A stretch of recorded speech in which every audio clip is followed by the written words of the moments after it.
Eh ben, merci à tous. Alors évidemment, on est à la fois ravis et émus d'être là, vous l'imaginez.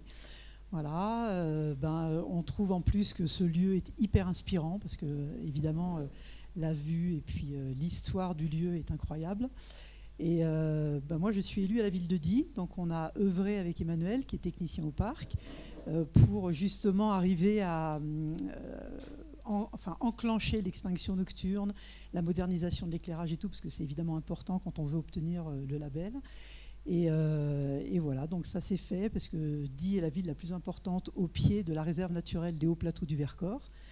Et du coup, il était absolument nécessaire qu'on arrive donc à procéder à cette extinction nocturne. Donc ce qui a été fait cet été, enfin. On continue évidemment d'améliorer avec des horloges astronomiques, avec le remplacement des éclairages qui sont encore obsolètes à certains endroits. Et puis tout ça va nous permettre petit à petit d'améliorer le ciel nocturne et puis de pouvoir à nouveau laisser libre place à l'imaginaire. Et pour moi, ça c'est super important aussi. Voilà.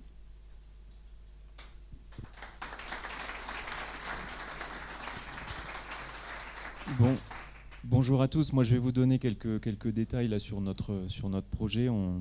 Alors, on n'a pas fait notre fiche d'identité, donc je me disais qu'on était un peu les clandestins du navire Pic du Midi. Mais donc, ce projet, il est né il a germé en 2017 à peu près. Et puis, en fait, on faisait déjà un certain nombre d'actions sur la pollution lumineuse dans le parc du Vercors depuis une quinzaine d'années quasiment. Et en 2017, on s'est dit, tiens, on a besoin quand même d'un projet un peu territorial. Plutôt que faire des choses au coup par coup. Et dès 2018, on a travaillé, comme vous tous, avec Dark Sky Lab, qui a fait une étude sur le territoire et qui nous a validé le fait qu'on pouvait prétendre au label en mesurant la qualité du ciel, puisque avant de ça, on ne savait pas qu'on avait un très beau ciel. Enfin, on savait qu'on avait un beau ciel, mais un très beau ciel, peut-être pas. Donc on a engagé cette démarche. On a travaillé bien sûr sur des critères techniques avec les syndicats d'énergie. Nous, on est à cheval sur 2 départements, la Drôme, l'Isère, donc avec le SDED et TE38, travailler sur des critères techniques, publication d'un guide, on a commencé des rénovations d'éclairage public, on a pu mobiliser des moyens dans le cadre du plan de relance pour financer des rénovations à 80% sur des communes qui étaient vraiment importantes pour nous et notamment des hameaux qui sont en cœur de Ris.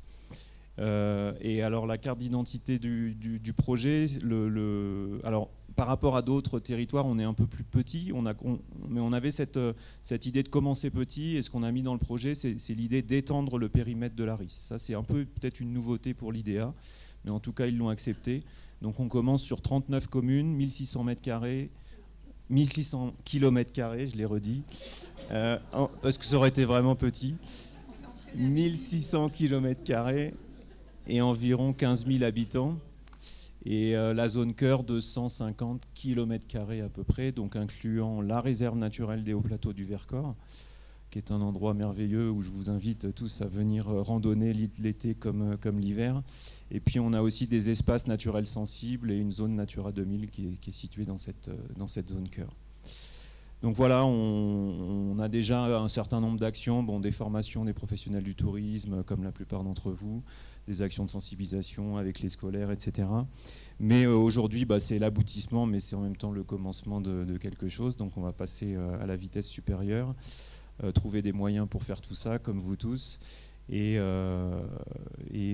voilà, il n'y a plus qu'à. Et en tout cas, on espère qu'il y aura d'autres journées de ce type-là pour échanger. Pour nous, ça a été super riche puisqu'on démarre. Donc on a collecté plein d'idées. On est venu avec mon collègue Mathieu aussi qui travaille sur le tourisme. Donc vraiment pour avoir plein d'idées pendant ces 2 journées, ça a été le cas. Donc on vous remercie beaucoup. Et puis on se dit qu'on est la 5e, mais ça ne va pas durer très longtemps. Enfin, on sera toujours la 5e, mais moi j'ai l'impression qu'il va y avoir une 6e et une 7e assez rapidement. Donc voilà, on sera amené à en reparler. Merci à tous. Merci.